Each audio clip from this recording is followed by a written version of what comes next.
Hi, everyone, and welcome to Cultivating Culture, hosted by the Missouri Department of Mental Health. My name is Carl Honegger, and if you're new to the show, I will be your companion as we interview various guests to discuss, highlight, promote, and foster a more positive work culture. The show itself highlights efforts undertaken by the Culture Club and ways the department is promoting a positive work culture through various activities in each office. Our hope through each episode is for you to take one or two ideas back to your office to promote an even stronger work culture. And with that, please feel free to sit back, relax, and enjoy the show. On this episode, Kathleen Depler and Hope Moorhead explore the Missouri Department of Mental Health's core value of collaboration and its effect on creating a positive work culture. They discuss tools such as the Myers-Briggs, CliftonStrengths, and the DMHWA social styles as well. We hope that you enjoy the show.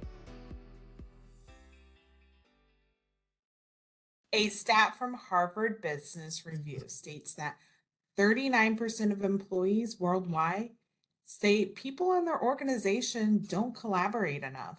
Hi, I'm Hope Moorhead, OpEx coordinator and Culture Club member for the Missouri Department of Mental Health. And I'm Kathleen Depler, Director of Positive Supports and Culture Club member for the Missouri Department of Mental Health. According to LinkedIn Learning, common barriers to collaboration include poor communication and conflicting personalities, both of which are current spaces where our DMH way and operational excellence are both putting a lot of time and effort into helping us better understand each other and improve our communication and therefore, I think, our collaboration in the long run. Yeah, I think one of the key aspects of collaborating is just that it's creating the environment for recognizing how others think and how others act, because they're not going to act and think like you do necessarily. Yeah, and just building our own awareness of ourselves and the way that we like to communicate or often do communicate. Maybe we don't like how we're doing it, but that's how we're often doing it. And then those same things in others. So some things that I think about often on my teams are building some space to observe and so that I can learn more about my team members. We also use like a one-page introduction when folks join our team that I think is a really good way to start to try to build on some of the things that are important to us that we want to share with others. And therefore, people could look for those kind of points to build on their collaboration. So what type of things are on that? Is it things like how they like to be appreciated, how they like to communicate? Yes, they are. They also, some of the questions that we modeled them after were actually in Vanity Fair. There's like a 10 question series. And so we give them like a choice of questions, that could potentially share some personal things, but they don't have to choose those if they don't want to. And I think just in like identifying the questions that people do choose, you tend to learn a little bit more about them, the stuff they want to tell. And so like one of them is, if you could be an animal, what would you be? And people have all sorts of beautiful things. Someone has said they would be an elephant and talk about the empathy and caregiving of elephants, and just an opportunity to learn more about people from a space that might not really be work related, but it's just personal. Yeah, when you said that, I was thinking, what animal would I be? I was thinking something more like some cat, so I could be like fierce or and fast. Something I'm not really, but that would be great to be. There you go. I like there's someone who said that they'd come back as their dog, which actually does seem like a really good space to be, how you're going to be cared for and how everyone's going to take care of you. Yeah. What animal did you choose? You know what? It's been a long time since I did that. Well, I think if I were to choose right now, I would probably say, well, now I just can't think of anything other than an elephant, which I think is pretty typical for our brains.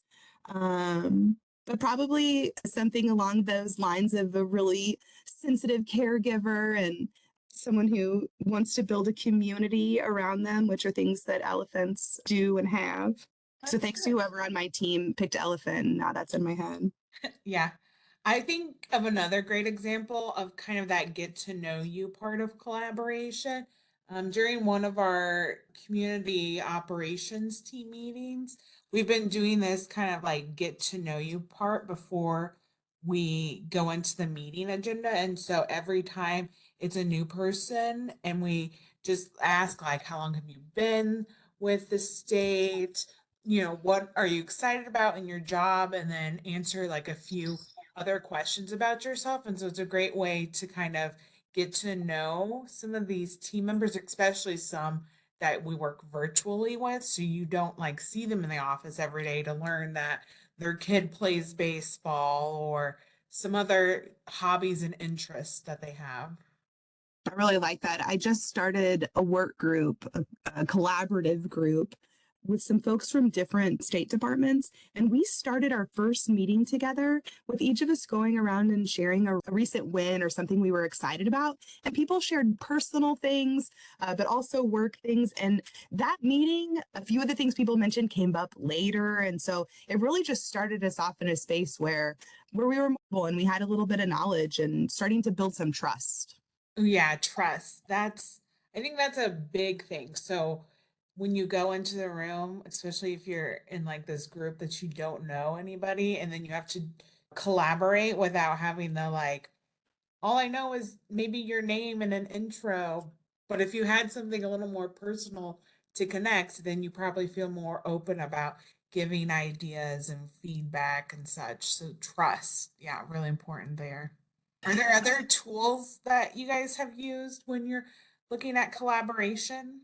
Yeah, I think that maybe you've also done this. The leadership team for DMH has done the CliftonStrengths Finder, which I Mhm. really enjoyed. And the report that they give you afterwards made me feel really good about myself. And so it told me like the things where we start off and what want to build on. So like the things you're really good at, and here's where you want to start off. It also tells you that the areas of need, and I got a lot out of that too. So like one of the lowest points for me was they call it woo, winning others over, which is terrifying to me. So like starting new relationships is kind of scary for me, I guess you would say, which is funny because one of my top ones is relationships and just I really value relationships and I spend a lot of time trying to connect with others. And that can be really stressful when you're starting a new relationship. So, like, actually enjoying meeting new people in relationships and trying to focus on those skills that might make me better at it so that I can have less anxiety about the meeting new people and such. But that Clifton Strength Finder I thought was really good at pointing out things that you're successful and where you could start building, and then also areas where you are not comfortable and you might want to think about what you could do to improve that so you can be better later. Yeah, I can't remember my exact scores, but I will say that Woo was definitely not in my top 15, probably. Winning others over, not mine, because I'm more on that kind of analytical side.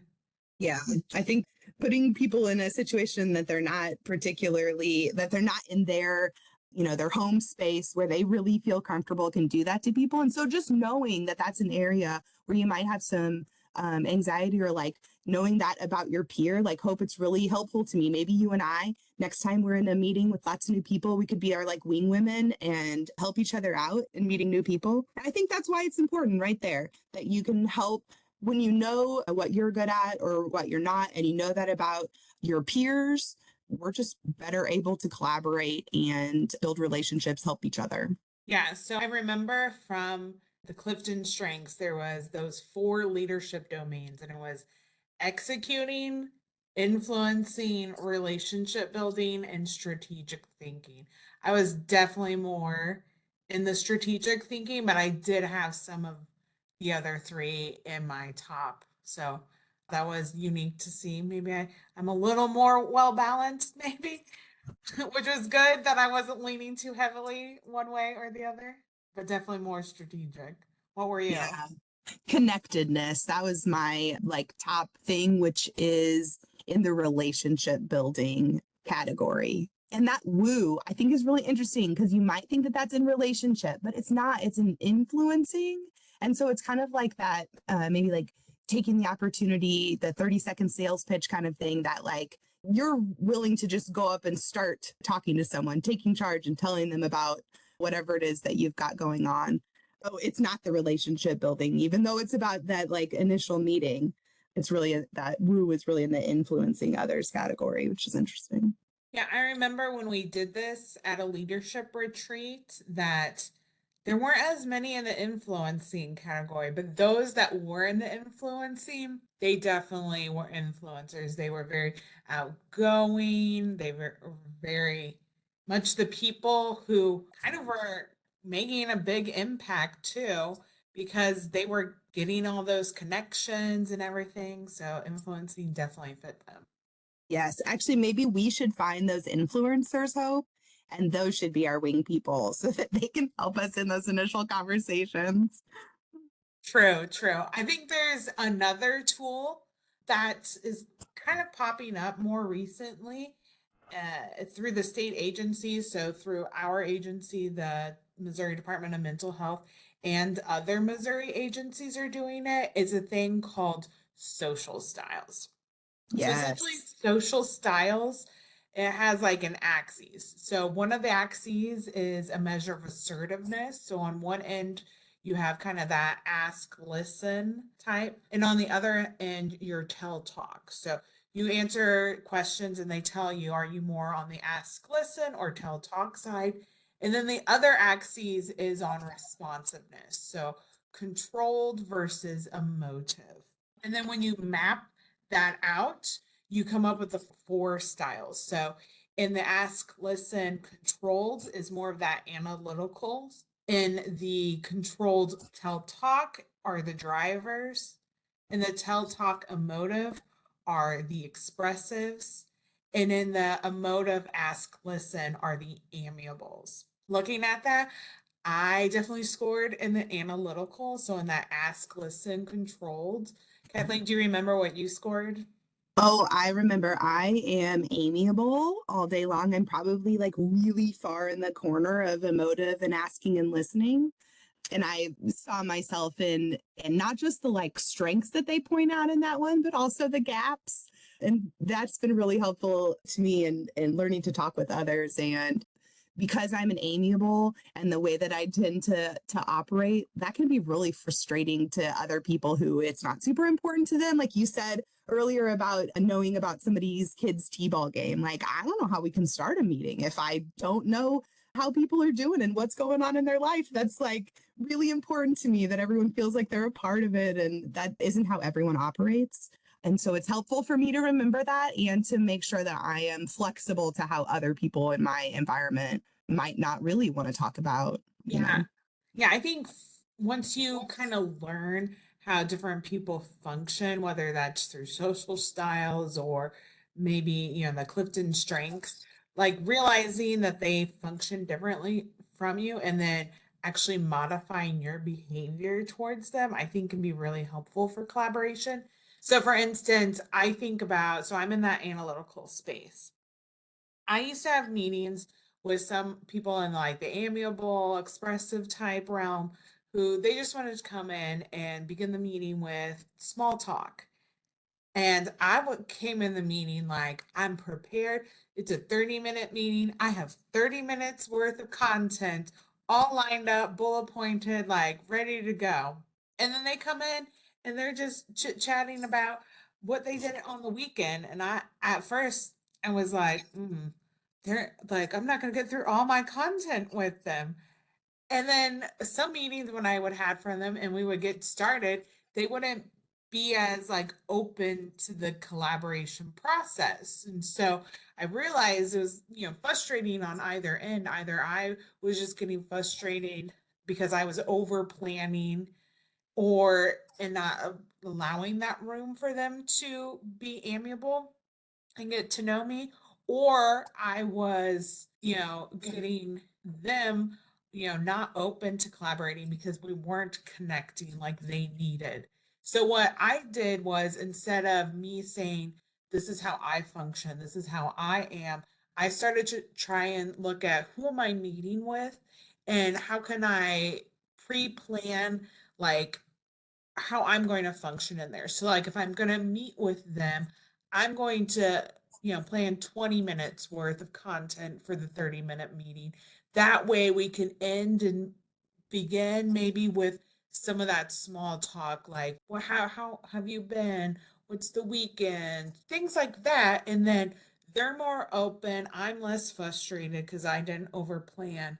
and it works best for us. But that was me learning to flex to them and not making them try and flex to me. I love that example. And it reminds me of how that team that I mentioned earlier, this first introductory meeting where we got together and we started this collaboration, we started off with sharing something, a positive something that was going well, and building time for that in the meeting might seem not particularly helpful to the folks who are in that controlled section up on the top that Hope described, and still being flexible to that being needed for other people, I think is just really responsive, and building it into your agenda, I think is a good way to kind of bring it back to that control space that you might feel more comfortable in too.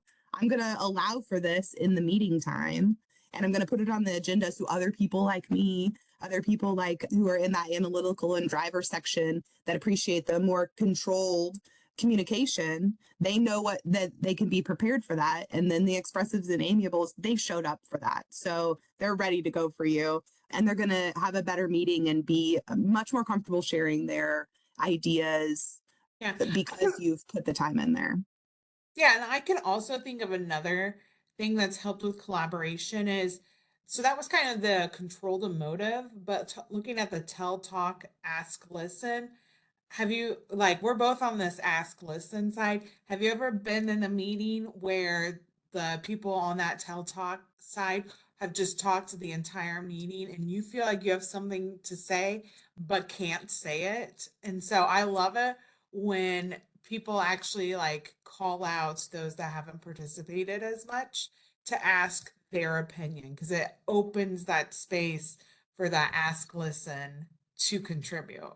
100%. I'm glad that you said that, because as an amiable, or it is difficult for me to want to, like, I want there to be cohesion in the group. And so if we've been going a lot and people have been really talking a lot and taking that meeting and sharing all of those things like you described, Hope, I don't want to hold us there longer. I don't want to throw a wrench in anything. And so if there aren't questions about that are directive and telling, amiables like me or analytics like you who are really prone to listening and looking for that cohesion in the group, and they're going to need an excuse to tell you what they've been thinking that whole time. And I very much value people who will stop and ask how those other folks are doing and ask for their input. What are you thinking about? As we've talked today, how's this sitting with you? Are you seeing some other areas where this might be applicable? Or just really providing them this space to know that they can provide that input. They really Yeah, want and you to ask. yeah, even like direct name calling, I kind of like when they say, "Hey, we haven't heard from you today on this meeting. Do you have anything to add? Questions?" Like, even just providing that space, because sometimes those tell talk people will fill the gaps if there's silences, and you're over there like, "I want to say something, but I don't want to be rude." Like, so even just learning little techniques like that can really help like drive all of the people to be able to collaborate better together. I agree. I'm actually really excited to have this conversation with you, Hope, because I know that you and I have had several opportunities to collaborate and come together. And you and I are we're in different social styles here. And I think we've made space for the way that the other one what the other one needs, and are able to communicate. And like some great things have come out of our collaboration. So I appreciate this conversation with you. I think more than I could have, might not have had the opportunity to do a lot of collaboration with. Yeah, it's been great. And learning to collaborate and learning that, there's no like one social style or one, CliftonStrengths domain that's better than the other. You kind of need all of them to make a cohesive, great team. You need, drivers, analyticals, amiables, expressives to really balance you out when you're building your team. Yeah, when I was learning this, I mean, I thought about myself, and I really was like, oh, well, yes, I see myself here in amiable. And I also spent some time trying to think about how my various teammates are. And I think one of the biggest things I got out of that, I'm used to seeing how they operate at a typical regular, on a typical happy day. And then the chart that shows how different social styles react under stress really hit home so much for me, especially in thinking about my teammates. And for me, when I'm just like normal, I just go along with things, and I'm very open to other people's ideas, and seeing how other people how those skills might actually be a demonstration of stress in other people really hit me. And I've been much more thoughtful about the folks who are in other social styles. And when I see them doing things that are more my typical, and seeing that as not theirs, it might work for me that they go along and comply. But in fact, that's a real demonstration of stress and something that I want to reach out and provide some support around. And that's been really helpful for me in thinking about how my folks operate under stress, and how I operate under stress. If you see me taking over and demanding or commanding in a situation, things have gotten stressful. That is outside of my norm. I mean, those are obviously things as a leader that I can do, but it's outside of my comfort zone. And I think it's helpful for people to realize and know that about. Have you seen that in other people or yourself about how you react under stress? Or Yeah, so I like to think of those commercials, those Snicker commercials where they're like, you're not you when you're hungry. And it's basically, you're not you when you're stressed out. So, for instance, and it doesn't even have to go on like scale of like you get a little stressed and more stressed. Sometimes something can just like set you off and your stress meter like goes out the way. For instance, if I get to, a high enough stress level, I'm in that, sure, whatever. I'll just watch, I'll just do whatever you tell me. And that's not me. Like, as an analytical, I'm like, I have thought through all of the bullet points and gone through pros and cons of everything. And if I get to the point where I'm just like, I will just do whatever you tell me, then I've gotten to like a stress level. And so even recognizing it in myself, I recognized during a meeting, I was getting to that stress level. I was getting to the like, this is going off track. I'm stressed out. And even realizing my behaviors were changing, I was able to be like, okay, I'm stressed. How can I de-stress? Because I still have like a couple hours left in this meeting. I can't just end this meeting so stressed out. I need to like learn how I can calm down so that I can be more in my natural state so I can collaborate better with others. And so realizing it myself was helpful. And then realizing it when I've worked with others and they act differently than they normally do. As you said, that's a key point of like, you are stressed out. And so I don't treat them the same as I normally would treat them because they're not in their normal state. So if I want to collaborate with them, I need to realize, hey, they're a little stressed out. So maybe they're not normally that talk expressive mindset, but maybe they need some of that because they're stressed out and they need to, blow some steam off before they can get to their more detailed thoughts. So learning myself how I can control and recognize my stress and then learning others has been really helpful, especially when I'm looking to collaborate. really appreciate that. And as you were talking about, like, noticing in a particular interaction how you might move up or around like the different stress responses, I think about a time that I was having a stressful day with my small human. And it's actually when it really hit me how it's like a Z on for the amiables, the way that it looks on their chart. Or no, that's a backward Z. So moving from complying and going along into like, what are you doing? And like an attack, which feels very off base for me. And then, just like, oh, I can't even take this. Like, this is too stressful, and withdrawing. And then to coming back in and just taking over. And I remember observing this about myself during this interaction and being like, wow, I really see how I went from just like, typical annoying little thing happened all the way to now I am taking back over. I also think that's important you were talking earlier about flexing. And so like, if you're the parent or you're the leader in that environment, you might need to command and take over.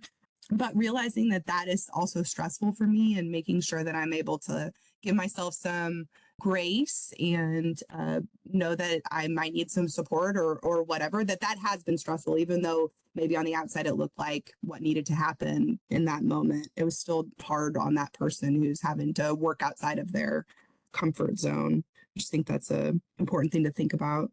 People certainly can operate outside of their comfort zone, and it might need to happen. If you're amiable, making a clear decision is something that you're going to need to do at certain times, especially if you're working to come together on a task. And just knowing that can be harder for people than it might be for others. Yes, very true. So we've gone over a lot of different things for collaboration here. I think one of them is identifying people's behaviors. So how do they normally act? Understanding their strengths and their gaps. So remember, not everyone's like you, and that's good because there are going to be others that excel in areas where it's more of a stretch for you, and vice versa.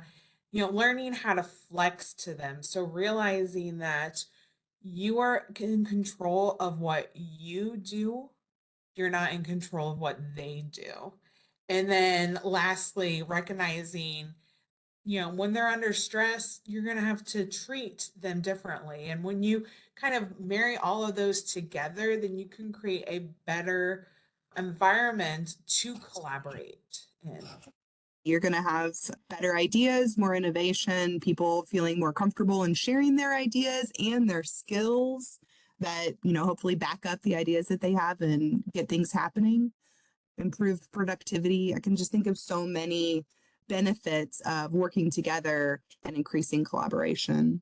But I think it all starts with knowing who you're working with and being comfortable with those people and building trust. And I think I'm really excited you brought up the social styles, because I think knowing that about ourselves and about others really meets a lot of those needs to build that group and have more collaboration.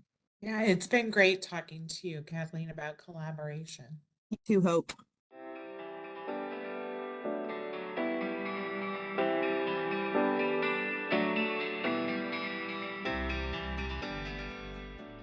Hey everyone, this concludes our show. Thank you for taking the time out of your busy day to learn more about creating a positive work culture. If you like the show, please feel free to hit the like and subscribe feature on your device to learn more about additional shows as they come out in the near future. And please also check out the show notes below for any additional resources discussed in this episode. And with that, please go out and make not only your day great, but someone else's day great as well. Thanks.